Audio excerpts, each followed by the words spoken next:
Los tres hombres cuyas imágenes están contemplando en este momento son ciudadanos americanos. Han sido declarados culpables de asesinato. Son considerados asesinos en serie. Edmund Kempa comenzó su carrera como asesino a los 15 años cuando mató a sus abuelos. Tras pasar 6 años en un psiquiátrico, asesinó a 6 chicas autoestopistas en un periodo de 6 meses. Creo que mataba a la gente porque disfrutaba con ello. Era un hombre perfectamente lúcido, capaz de hablar de las acciones más horripilantes, sin mostrar ninguna emoción. Sus últimas víctimas son su madre y la mejor amiga de esta. Kempa tenía 21 años. Me confesó que cuando mató a la mejor amiga de su madre, tuvo un orgasmo mientras llevaba a cabo su acción. Condenado a cadena perpetua en California desde 1973, el hombre apodado El Ogro de Santa Cruz continúa en prisión.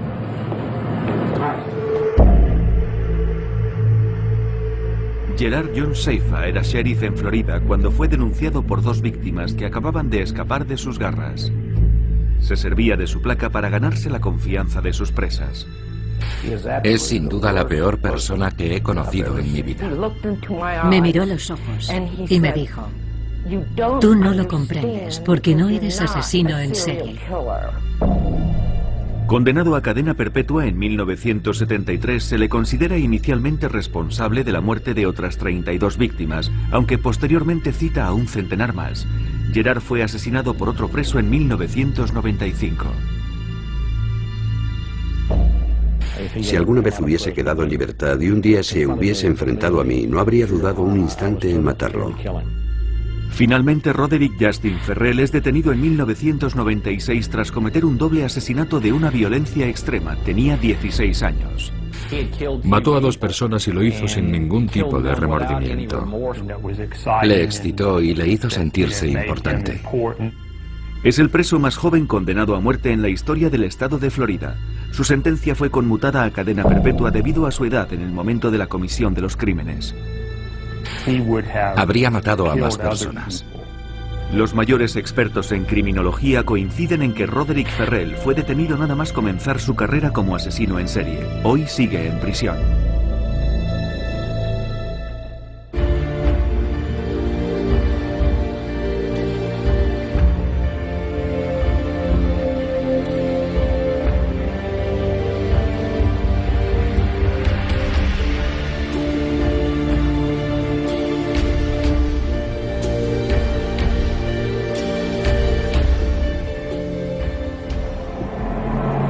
Son las 4 de la tarde del 7 de mayo de 1972. Mary Ann Pes y Anita Luchesa hacen autostop desde la ciudad de Berkeley hasta la Universidad de Stanford. Un coche se detiene. El hombre que lo conduce se ofrece a llevarlas a su destino. Las 2 estudiantes suben al Ford Galaxy. Nunca se las vuelve a ver con vida.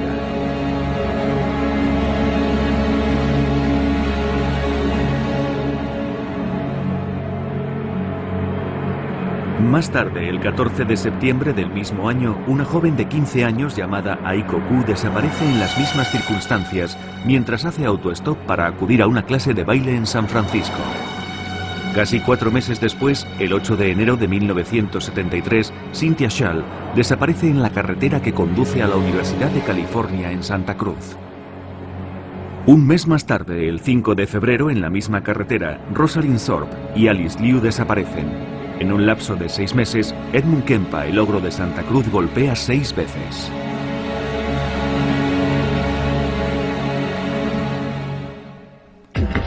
Stéphane Bourgois es uno de los especialistas en asesinos en serie más reconocidos mundialmente. En una carrera de 30 años ha entrevistado a alrededor de 60 asesinos en todo el mundo. El 8 de noviembre de 1991 se reúne con Edmund Kempa en la sala de entrevistas de la penitenciaría de Vacaville en California.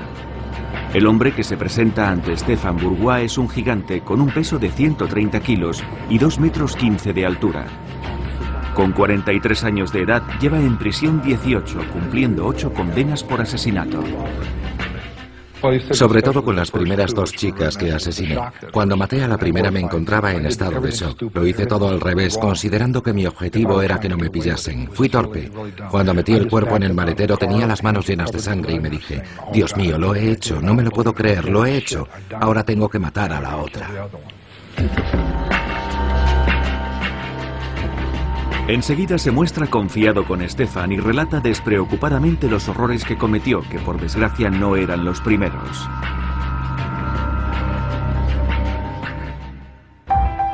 Edmund Emil Kempa III nació en 1948 en Burbank, una ciudad del extrarradio en expansión de Los Ángeles. 9 años después, sus padres ponen fin a una tormentosa relación y su madre decide abandonar California para trasladarse a Montana con sus 3 hijos.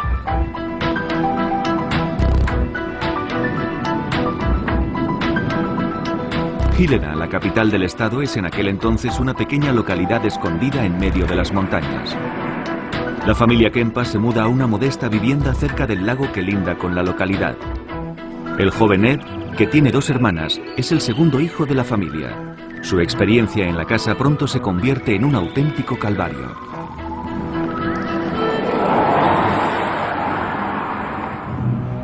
Su madre, Clarnell, con una impresionante estatura, hace gala de una estricta disciplina. Dirige todo el odio que siente por su exmarido hacia la única presencia masculina en la casa. Las hermanas de Edmund, que también lo maltratan, tienen su propia habitación. Ed debe contentarse con una cama improvisada en el sótano.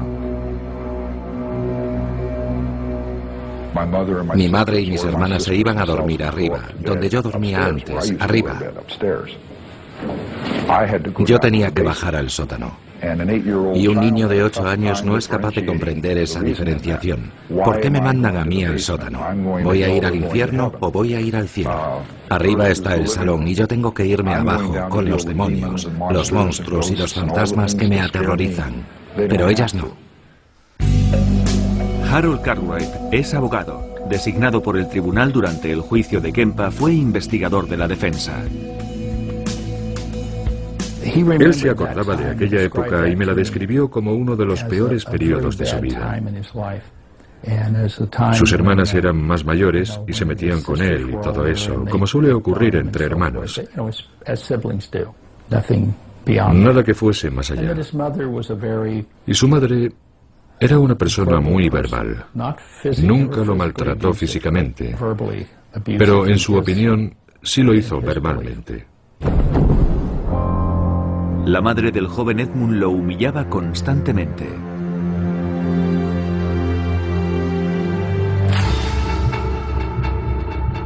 Es en esa época cuando tiene lugar un episodio en la infancia de Kempa que los especialistas analizarán más tarde. Yo tenía una pistola de juguete. Era toda metálica. Del calibre 5,5. Era una pistola muy elegante, la había comprado en Nueva York. Estuve allí un verano en casa de mi primo, y cuando volví, mi hermana estaba celosa, mi hermana mayor. Odiaba aquella pistola porque se interpuso entre nosotros dos. Era algo que yo tenía y ella no. Aquel viaje a ella le habría gustado hacerlo, pero no lo hizo, lo hice yo. Poco después de regresar del viaje empezó a discutir conmigo por una absoluta nimiedad. Se puso furiosa, cogió la pistola y yo le dije, no la tires. Y me la lanzó a mí, con mucha fuerza. Golpeó el suelo y mi dedo. Y me hizo mucho daño. Pero la pistola se rompió, el mecanismo interior. Ya no volvió a funcionar. Así que me fui a su habitación, cogí una muñeca Barbie, una muñeca muy bonita que tenía, la muñeca Barbie. Todas las niñas tienen una, ¿verdad? Tenía unas tijeras, una máquina de coser. Cogí las tijeras, le arranqué la cabeza a la muñeca y me dije, volverá a colocársela de nuevo. Es como si no le hubiese hecho nada. Así que cogí las tijeras y le corté las manos y le dije, toma, ahora tú tienes un juguete roto y yo tengo otro juguete roto. Aquella fue mi respuesta. Solía entretenerse con juegos muy morbosos con sus hermanas. Jugaba con sus hermanas a la silla eléctrica, atándolas a un sillón, o al juego de la cámara de gas.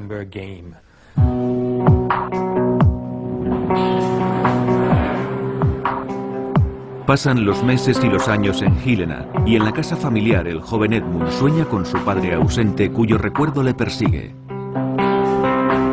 Pese a su aversión hacia los hombres, su madre, Clarnell, vuelve a casarse. Kempa, que no soporta más a su madre, decide escaparse a California. Solo tiene un objetivo en mente: reunirse con su padre. Pero el joven Kempa sufrirá otra decepción. Para empezar, yo no fui allí, me dejaron allí. Me llevaron a casa de mi padre en Los Ángeles a pasar las Navidades. Fuimos a las montañas y me dejaron allí. Tuve roces con mi hermanastro y con mi madrastra. Yo no les interesaba y no me querían. Ellos estaban construyendo una nueva familia y yo estaba desesperado porque nunca había tenido a mi padre a mi lado. Necesitaba su aprobación, su reconocimiento. Pero todos actuamos con codicia y desesperación. Nos peleábamos constantemente, había muchos roces y él no pudo soportarlo, así que se libró de mí. Yo pertenecía a su antigua familia, que había terminado en fracaso. Rechazado en todas partes, sus padres deciden dejarlo en manos de sus abuelos maternos, que viven en una apartada zona de California, en un lugar cerca del parque de Yosemite. Kempa y su padre viajan en coche hasta la localidad de North Fork.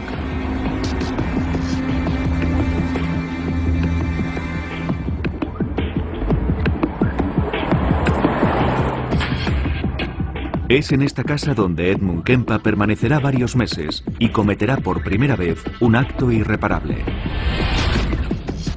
En la época en que cometió el crimen, Richard Verbrugge era inspector de policía especializado en casos criminales. Años después formará parte de la brigada policial que detiene a Kempa. Su abuela era una mujer muy fuerte. Se había enfadado mucho con su madre. Perdón, con su abuela, porque ella realizaba tareas que Edmund consideraba que debería hacer él, mientras que a él le asignaban trabajos, en su opinión, más propios de una mujer. Nunca me dejaba salir por mi cuenta, nunca me dejaba salir de la propiedad. Empecé a desarrollar fantasías contra ella, la idea de asesinarla. Ya en aquella época tenía fantasías de decapitación. Esas fantasías ya estaban en mi cabeza. Así que un día mató a su abuela, y cuando el abuelo regresó, sabía que tendría problemas por lo que había hecho, así que mató también a su abuelo. Tras matar a sus abuelos, Ed Kempa llama a su madre para contarle lo que ha hecho. Al no haber cumplido aún los 15 años, y por tanto siendo menor, Kempa no es encarcelado, sino internado en el Hospital Psiquiátrico de Atascadero, California, el 6 de diciembre de 1964, donde permanece durante más de 5 años. Entonces, ni los médicos ni las autoridades detectan ningún signo que indique que se trata de un asesino que terminará reincidiendo más tarde o más temprano. La personalidad de Kempa es analizada, pero los psiquiatras se equivocan en sus estimaciones, diagnosticándole esquizofrenia paranoide.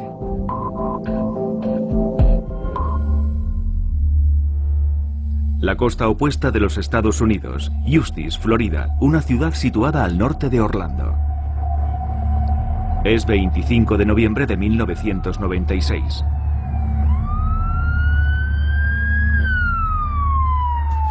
Son las 11:45 cuando este hombre responde a una llamada en la que le comunican que se ha cometido un doble homicidio en una casa situada a varios kilómetros de la ciudad. Jeff Taylor es ayudante del sheriff en la época.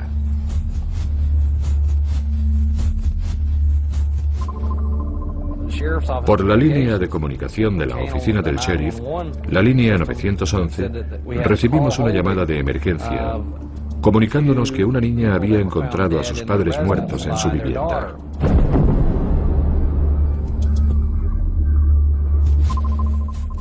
Cuando entra en la habitación, Jeff Taylor encuentra los cuerpos de Richard Wendorf, de 49 años de edad, y de su mujer, Ruth, de 53 años. Comprueba que los dos han sido salvajemente asesinados. Sus rostros están totalmente desfigurados. 3 días después, el Día de Acción de Gracias, el 28 de noviembre, un joven de 16 años, Roderick Jackson Ferrell, es detenido en Baton Rouge, Luisiana, e interrogado al día siguiente por la policía. El joven Roderick Ferrell describe con pasmosa y desconcertante tranquilidad el doble asesinato que cometió 3 días antes.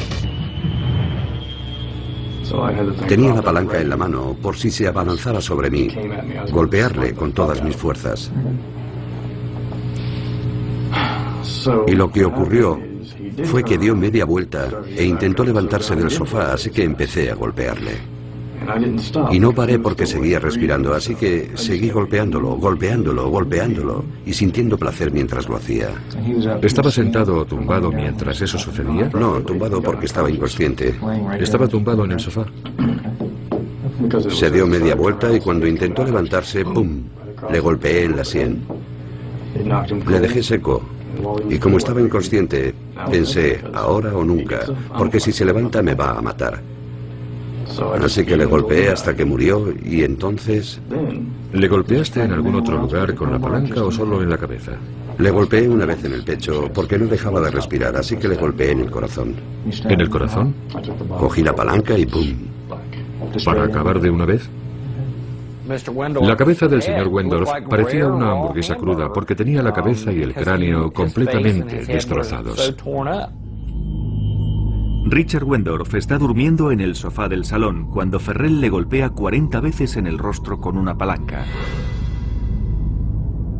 Luego se dirige a la cocina y se encuentra con su mujer, que al comprender que va a agredirla, le arroja una taza de café a la cara antes de atacarle con todas sus fuerzas. Estaba en la cocina y me tiró el café. Me puso perdido. Luego me clavó las uñas en la cara y me agarró la muñeca. Entonces cogí la palanca y empecé a golpearle en la parte posterior del cráneo. ¿Ella intentó huir en aquel momento? Ella se agarraba a mí. Me había clavado las uñas en la cara y no pensaba parar de golpearla hasta que me soltase. ¿Y dónde la golpeaste primero? ¿En la parte posterior de la cabeza o en la cara? La golpeé una vez aquí y luego en la parte posterior del cráneo y le hice el agujero grande que se ve en las fotos. No las he visto. Continúa. Bueno, el caso es que el café apestaba y me enfadé. Así que le di una patada. La derribé y empecé a golpearla hasta que dejó de respirar. El vampiro de Kentucky, como ha sido apodado por los medios, fue condenado a la silla eléctrica el 27 de febrero de 1998 y tras 3 años de espera en el corredor de la muerte, se conmutó su sentencia a cadena perpetua debido a su edad en el momento en que sucedieron los hechos. Como ocurrió con Edmund Kempa y como sucede con la mayoría de los asesinos en serie, es con toda seguridad un suceso acontecido durante la infancia de Ferrell lo que configurará más tarde la personalidad de un asesino, el comienzo de su desviación. Su madre, Sondra Gibson, tenía 17 años cuando nació Roderick. Era inmadura e inestable. Su padre se esfumó 3 semanas después de su nacimiento. Su padre se marchó cuando tenía 3 semanas de edad. En aquel momento nos separamos. Prácticamente no tuvo relación con su padre, Rick. Vino a verle 2 o 3 veces y eso fue todo. ¿2 o 3 veces? ¿Durante cuántos? En toda su vida. El joven Rod es, en consecuencia, educado por sus abuelos. Un matrimonio muy religioso, pero también, como van a comprobar a continuación, totalmente depravado. Habla usted de celebraciones de misas negras. ¿Puede hablarnos del nombre de ese grupo y de qué ocurría? ¿Cuáles son sus recuerdos de aquello? ¿Qué hacían?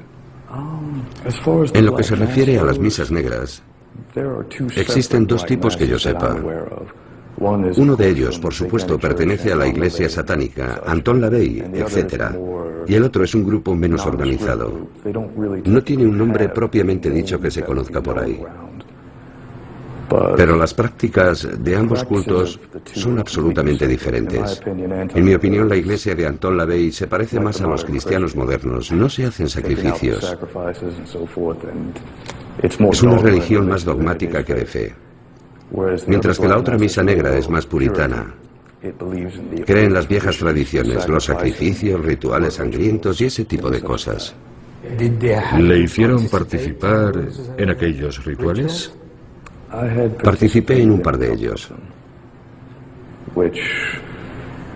en los que básicamente se celebró lo que ellos llaman el ritual del guardián, al que llevan a los niños o niñas pequeños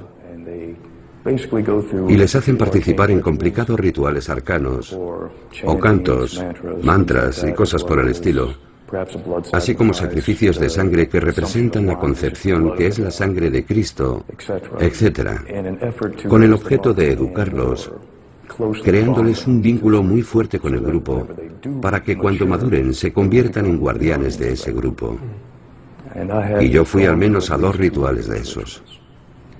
¿Y qué edad tenía entonces? Debía tener 6 años. 6.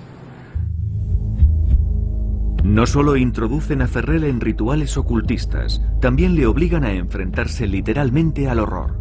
Es violado en 2 ocasiones por uno de los miembros de la secta.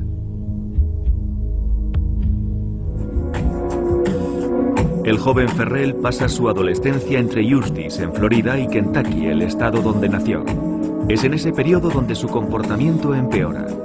Introduce a sus compañeros de instituto en el vampirismo con el fin de dominarlos y manipularlos. Empieza a desarrollar también toda suerte de técnicas para dominar a las personas que se encuentran en su entorno más cercano. ¿Cómo se las arregló para tener una influencia tan grande en su grupo? Básicamente, me encantaba la psicología. Solía ir a la biblioteca de la universidad a estudiar psicología. A veces asistía a las conferencias que se daban allí. Intentaba comprender mejor la mente humana. He empleado diferentes técnicas que supongo podrían considerarse técnicas de lavado de cerebro o de alteración mental. Dietas bajas en proteínas, mantras, depravaciones sensoriales, cosas así. Mi principal objetivo era penetrar en su psique de forma que me viesen como una deidad. Ya nada pudo detener a Ferrell en su búsqueda de la dominación y la violencia hasta el día en que decidió asesinar al matrimonio Wendorf. El doble homicidio que confesó sin recibir ninguna presión durante los 2 interrogatorios llevados a cabo después de su detención, los negó 12 años después ante Stefan Bourgois. Yo realmente no recuerdo haber tenido intención de ir a matar a nadie entonces. Solo quería robarle su coche. Y lo que recuerdo actualmente de aquello,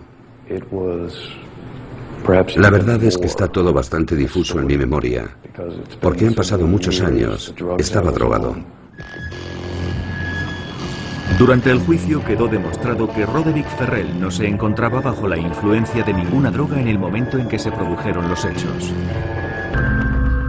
Hospital Psiquiátrico de Atascadero, California, 1969.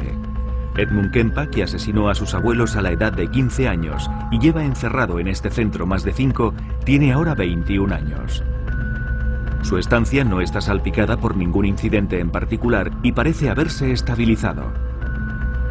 El 30 de junio de 1969 las autoridades deciden dejar a Kempa en libertad condicional. Los psiquiatras, no obstante, han detectado un problema grave en la relación entre Edmund y su madre. Los psiquiatras del hospital recomendaron que el contacto con su madre fuese limitado. No dijeron que no tuviese ningún tipo de contacto, pero sí recomendaron que el contacto fuese mínimo. De modo que sí había algo en su personalidad que revelaba que existía un problema con su madre. 3 meses más tarde, la Autoridad de la Juventud de California, que llevaba su caso, tomó una decisión contraria a la estimación de los psiquiatras que siguieron su tratamiento. Se le envió a vivir con su madre, que había regresado a California para trabajar en la universidad en Santa Cruz. El error tendría consecuencias fatales. Kempa cambiaba constantemente de trabajo y empezó también a frecuentar un bar en Santa Cruz, donde la policía local solía acudir por las noches a relajarse mientras tomaban una copa. Como todos los asesinos en serie, Kempa primero concebirá y posteriormente perfeccionará su modus operandi.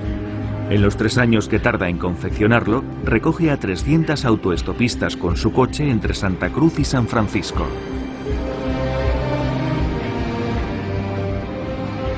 Recogía gente con mi coche, era como un juego, y me di cuenta de que algunas personas no querían subir porque consideraban que no era seguro subir con un hombre joven y solo. Y me sentó mal porque yo no estaba haciendo nada malo. Así que decidí intentar cambiar aquella situación, hacer subir al coche a las personas que no querían y llevarlas a su destino, porque sabía que no iba a hacer nada malo. Y descubrí cómo revertir la situación. Todo depende de cómo miras. Si dices, Dios mío, están haciendo autostop, voy a acercarme a toda pastilla, no se meterán en tu coche porque te han visto babeando a una manzana de distancia. Pero si miras tu reloj y dices, caray, no sé si tengo tiempo, y paras, entonces piensan, es un hombre de negocios, vamos a entrar en el coche porque no hay ningún peligro. Así que yo me entretenía con aquel juego para conseguir que entrasen en mi coche. Pero entonces no quería matar a nadie, simplemente me divertía. Más tarde, cuando empecé a matar gente, lo utilizaba contra ellos. Un día, en mayo de 1972, el 7 de mayo exactamente, Kempa pasa a la acción. Aquel día, dos estudiantes de 18 años, Merian Pease y Anita Luchesa, están haciendo autostop en la carretera que enlaza Berkeley con la Universidad de Stanford. Kempa utiliza todas sus habilidades para conseguir que entren en su coche. Pease no quería entrar en el coche. La otra chica, Anita Luchesa, no era autoestopista. La cuestión era quién se sentaba delante y quién detrás. Anita abrió la puerta y me preguntó a dónde iba. En el cartel que llevaban ponía Stanford, así que le dije, voy a Palo Alto, ¿puedo dejaros allí? Oh, genial. Entra en el coche, coge sus cosas y levanta el asiento para que pase su amiga, que estaba mirándome seria, dudando de si entrar o no. Enseguida me di cuenta de que la chica tenía claro que no quería entrar. Un adulto solo, un coche coupé de 2 puertas, de modo que el único sitio por donde salir era pasando por encima del asiento delantero. Así que esas eran todas las señales de aviso para no entrar a un coche con un hombre. En fin. Pero cuando me acerqué a ella se me ocurrió el truco del reloj. ¿Tengo tiempo? Al hacer ese gesto la chica pensó, este tío es un calzonazos, es totalmente inofensivo. Y entró en el coche. Mickey Alufi es uno de los detectives de policía de Santa Cruz que más tarde detendrán a Kempa. Cuando cogía a las autoestopistas, montaban en el coche por la puerta del pasajero y él les decía, creo que la puerta está mal cerrada. Entonces alargaba el brazo, abría de nuevo la puerta y la volvía a cerrar. Sin embargo, el tipo de coche que conducía tenía una manilla de seguridad en el reposabrazos y cuando cerraba la puerta, se bajaba un pestillo que impedía que nadie pudiese salir por la puerta. Ya no se podía manipular la manilla. Y cuando eso ocurría, me dijo, ya no tenían escapatoria. Kempa mató a las 2 estudiantes a puñaladas antes de decapitarlas y deshacerse de los cadáveres que enterró en las colinas que dominan Santa Cruz, no sin antes violar sus cuerpos.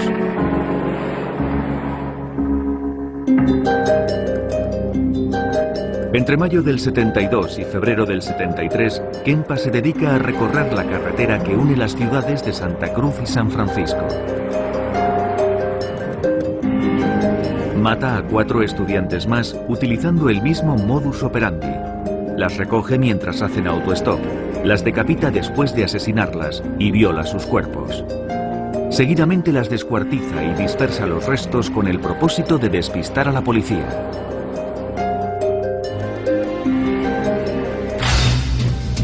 Sin embargo, un mes después pone fin a esta cadena de asesinatos y decide perdonar la vida de 2 chicas jóvenes que recoge en su coche. El viernes siguiente volví a Santa Cruz por la tarde. Estuve bebiendo hasta por la noche y me quedé dormido hasta que llegó mi madre, momento en el que me desperté. Y las últimas palabras que intercambiamos no fueron una discusión.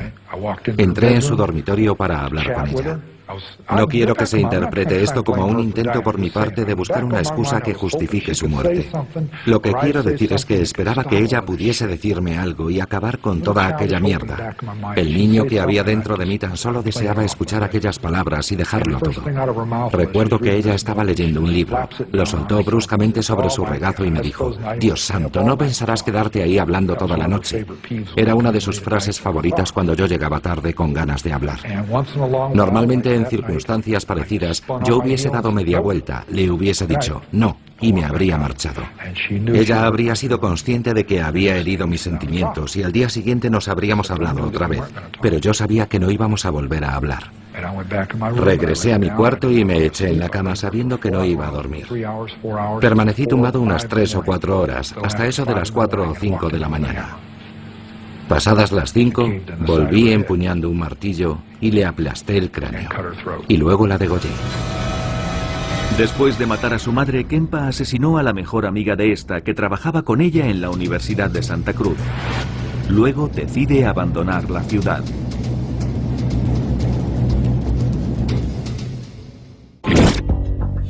Es el peor asesino en serie al que he entrevistado. Te miraba a los ojos y sabías que quería matarte. Cuando sonreía, veías la muerte en sus ojos. Era una mezcla, una horrible mezcolanza de todo tipo de desviaciones. Era cruel e inhumano, un personaje frío y calculador.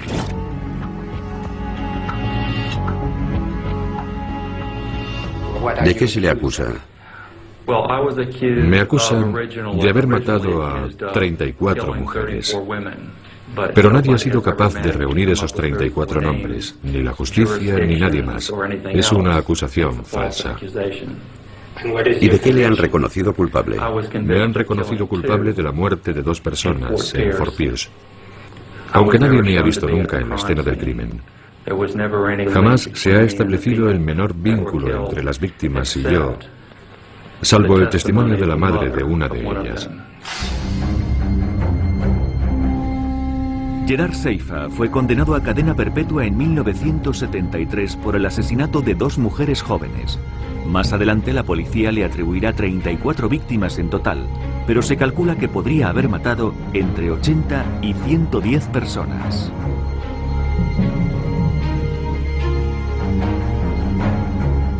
En 1972, Robert Crowder ya era sheriff del condado de Martin en Florida. Conocí a Gerard Seifa cuando se presentó como candidato al puesto de ayudante del sheriff. En ese momento era agente de policía en Wilton Manor, Florida, en el condado de Broward. Y buscaba el puesto de ayudante del sheriff en otro condado. En aquella época tenía un aspecto completamente normal, más bien sanote. Cuando hablaba con la gente, se mostraba muy simpático. Incluso poseía un cierto carisma. Sin embargo, pronto nos dimos cuenta de que tras esa fachada se ocultaba algo bien distinto. Seifa se mudó a una casa situada a pocos kilómetros de la oficina del sheriff. Parecía la persona idónea para ocupar el puesto de ayudante del sheriff.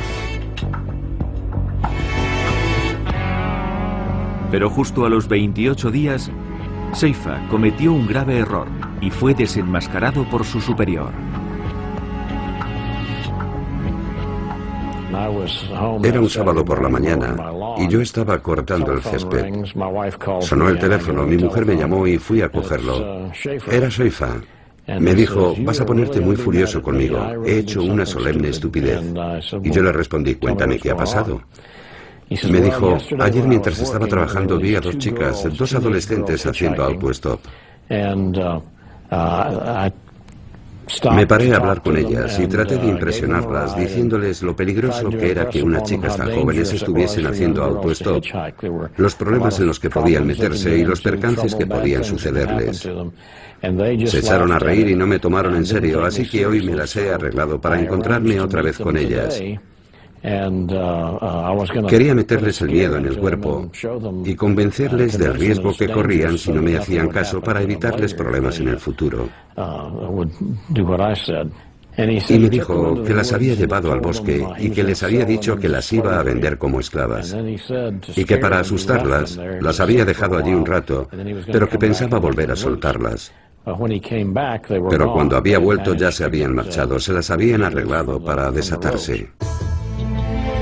Las 2 jóvenes en cuestión se llaman Pamela Sue Wells y Nancy Helen Trotter. Ahora ya saben que han escapado de milagro de un asesino pervertido. Después de arrestar a Seifa, Robert Crowder quiso saber con detalle lo ocurrido y ordenó una reconstrucción de los hechos con las 2 jóvenes.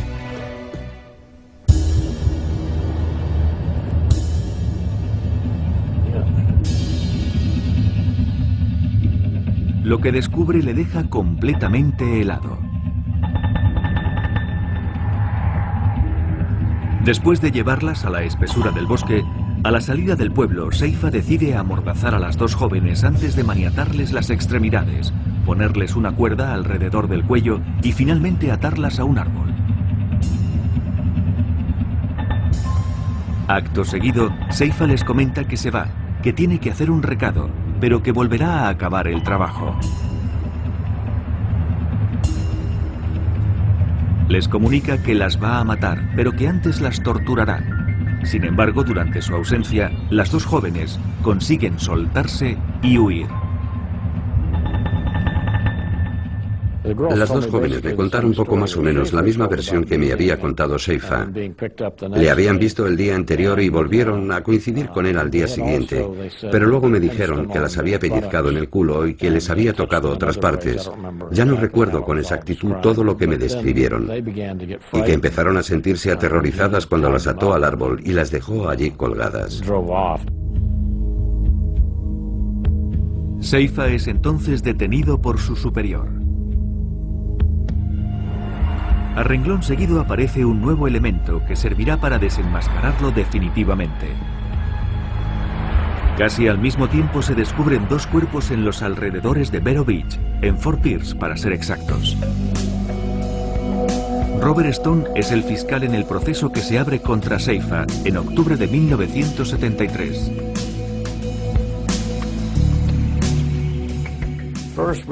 En principio pensamos que tal vez habíamos echado el guante a un asesino, pero entonces ocurrió que un señor mayor que andaba por el bosque recogiendo latas de hojalata, latas de aluminio, encontró por casualidad unos huesos y pensó que podían ser humanos. La policía fue allí, peinó el lugar y encontró los restos de dos personas, dos seres humanos. Encontraron las calaveras y dientes esparcidos.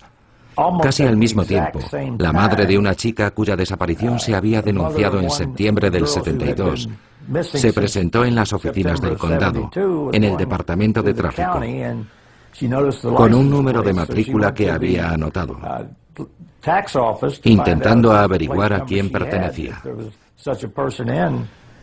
Y resultó que era la de Gerard Seifa, que ya estaba en prisión. Se procede entonces al registro del apartamento de Seifa y lo que los policías encuentran acaba de convencerles de su culpabilidad. Conservaba recuerdos de todas sus víctimas. Encontramos una caja llena de joyas y efectos personales de diferentes jóvenes desaparecidas en el condado de Broward, situado un poco más al sur. Entonces pensamos que probablemente había matado también a esas personas. Durante el registro, aparte de las joyas pertenecientes a sus víctimas, la policía halló fotos que el asesino había hecho antes y después de cometer los asesinatos.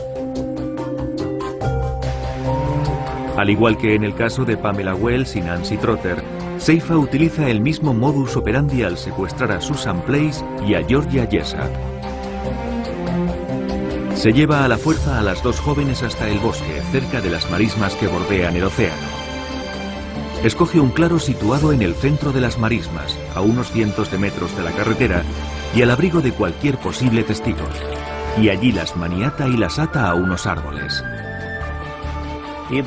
Las obligaba a beber alcohol y cuando ya estaban ebrias las fotografiaba. Sentía placer aterrorizándolas. Las suspendía del cabo de una cuerda y las hacía sufrir. Hacía todo lo que podía para humillarlas. Y después de matarlas, violaba sus cuerpos hasta que ya no podía más, porque empezaban a descomponerse.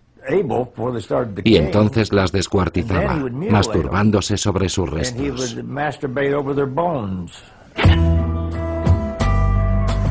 Durante el juicio, Seifa evita la pena de muerte, que en aquel entonces había sido suspendida en Florida, y es condenado a cadena perpetua.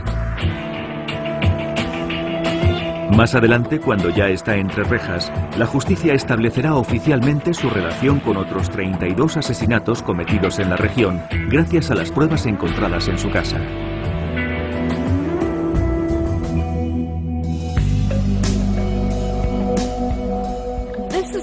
Esta es la casa en la que vivía Gerard Seifa cuando yo lo conocí en 1964. Sondra London conoce bien a Gerard Seifa. Salió con él durante un año. Luego le pierde de vista y reanuda el contacto con él 10 años más tarde al enterarse de sus crímenes. Siempre contaba dos historias. La primera era, soy el asesino en serie de mujeres más grande del siglo. La segunda era, soy inocente. Jamás he matado a nadie. Soy un honrado policía. Y recuerdo un momento memorable. Esta frase me la dijo muy lentamente. Me miró a los ojos y me dijo, tú no lo puedes comprender porque no eres un asesino en serie. Cuando le declararon culpable de los dos asesinatos, Robert Stone estableció su relación con los 34 asesinatos o desapariciones de mujeres hasta entonces sin resolver. Hablando con Seifa de esos otros casos, sugirió... Bueno, no lo sugirió. Escribió de su puño y letra en una carta que el número de sus crímenes oscilaba entre 80 y 110. Y él me comentaba muchas veces, es verdaderamente horripilante, pero decía, ¿cómo definir un asesinato? Si tienes a una víctima y ésta se ahoga en su propio vómito, ¿se trata de un asesinato? Si matas a una mujer embarazada, ¿son dos asesinatos o solo uno? Y hacía la cuenta de sus crímenes, basándose en ese tipo de reflexiones.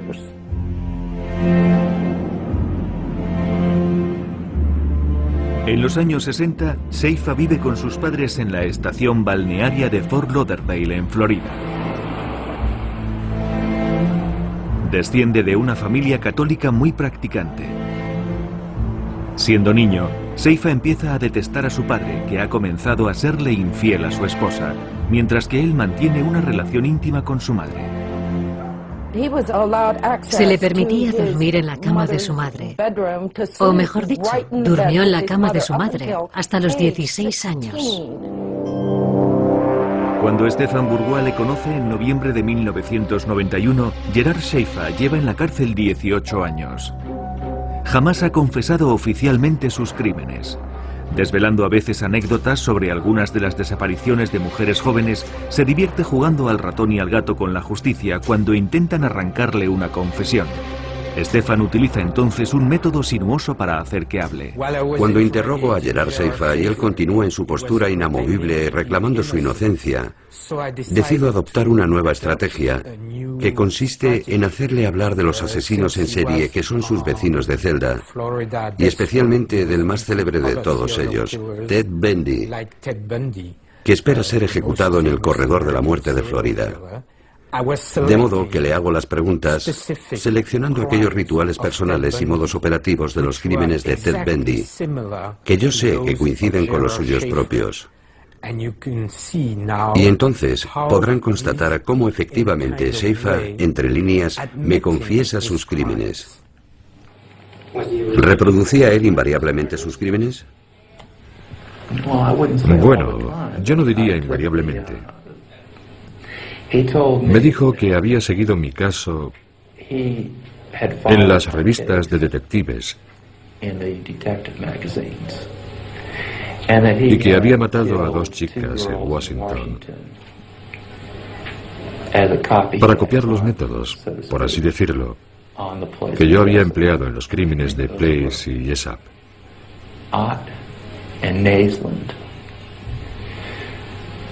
Creo que aquellas se llamaban Ott y Naisland.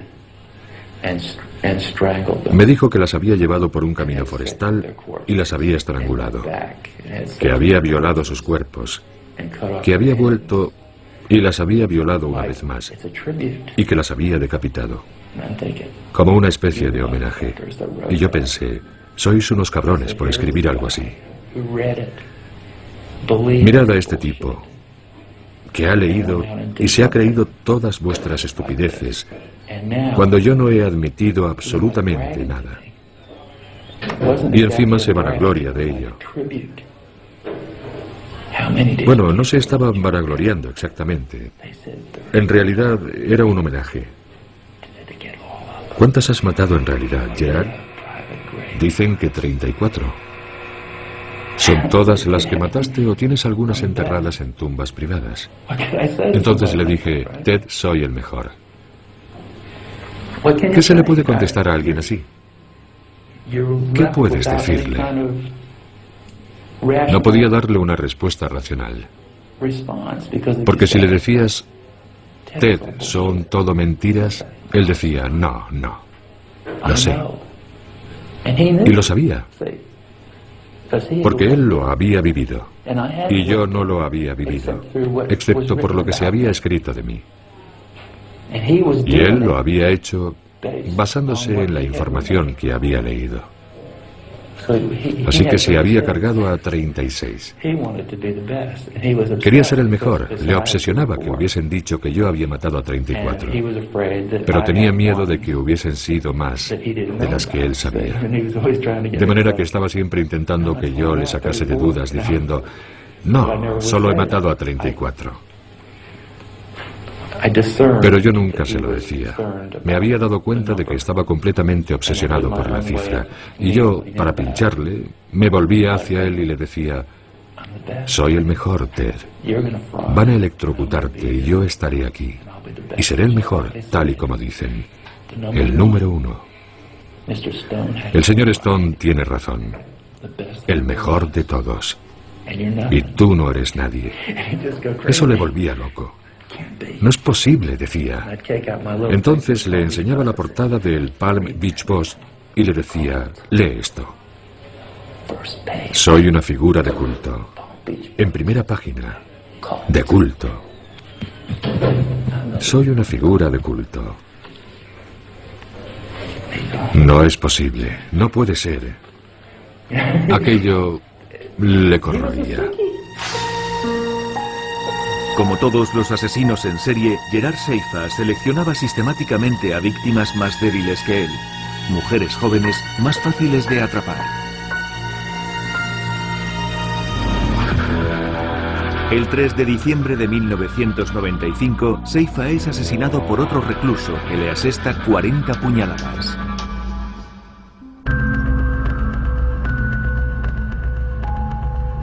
Estamos de nuevo en California, el fin de semana de Pascua de 1973. Edmund Kempa acaba de asesinar salvajemente a su madre y a una amiga de esta.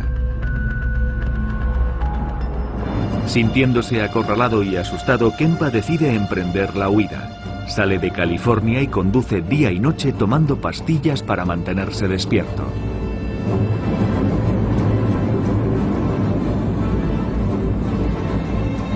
Tres días después llega a Pueblo, una población del estado de Colorado. Agotado por el cansancio, detiene su coche en esta estación de servicio. Y caso rarísimo entre los asesinos en serie, decide entregarse. Intenta ponerse en contacto por teléfono con un conocido suyo de la policía de Santa Cruz para confesarle sus crímenes. Recibí la llamada hacia las 5 de la mañana. Me dijo que el señor Kempa había decidido entregarse y que llamaba desde una cabina situada en Pueblo, Colorado. Admitía haber matado a su madre y a otra mujer, además de todos los homicidios que estábamos investigando. Mickey Alufi y Richard Verbrugge viajan entonces a Pueblo para hacerse cargo de Kempa. Su declaración fue muy completa, muy pormenorizada. Lo confesó todo, se acordaba de todo. Sin embargo, no profundizamos demasiado en ese primer interrogatorio. Tan solo pretendíamos averiguar las personas que admitía haber matado, y eso es lo que hicimos básicamente. Nos habló de las distintas chicas a las que había matado, de la muerte de su madre y de la mejor amiga de esta. Kempa se muestra muy cooperativo y durante todo el viaje de vuelta, que dura 3 días, no deja de hablar. De vuelta en Santa Cruz, acepta incluso enseñar a los investigadores el lugar donde ha escondido los cuerpos de sus víctimas. Kempa se muestra igual de colaborador durante su proceso, que se inicia el 25 de octubre de 1973. Siendo extremadamente prolífico incluso en los detalles más duros, sin que su voz transmita la más mínima emoción. Edmund Emil Kempa se mostró muy colaborador con la policía respecto a sus crímenes y fue uno de los primeros casos en los que un asesino reincidente fue sometido a estudio por parte del FBI con objeto de poner a punto técnicas de perfil que permitiesen detectar a ese tipo de criminales en los Estados Unidos. Pero después de 35 años pasados entre rejas, una pregunta permanece en el aire, válida para todos los otros casos de asesinos en serie. ¿Ed Kempa podría volver a matar? Cuando alguien ha hecho el tipo de cosas que Ed Kempa hizo a personas inocentes, personas a las que no conocía, a las que no había visto jamás, simplemente extraños que se cruzaron en su vida, no se puede dejar que una persona así salga de la cárcel. Porque no se puede en absoluto correr el riesgo de que lo que se produjo una vez pueda volver a suceder. Así que no. Yo no quiero volver a ver a Kempa en la sociedad pese a haber participado en su defensa. Un día se presentará ante la comisión de valoración y dirá: sí, pienso que estoy preparado para la libertad condicional. Yo rezo para que nadie se la conceda.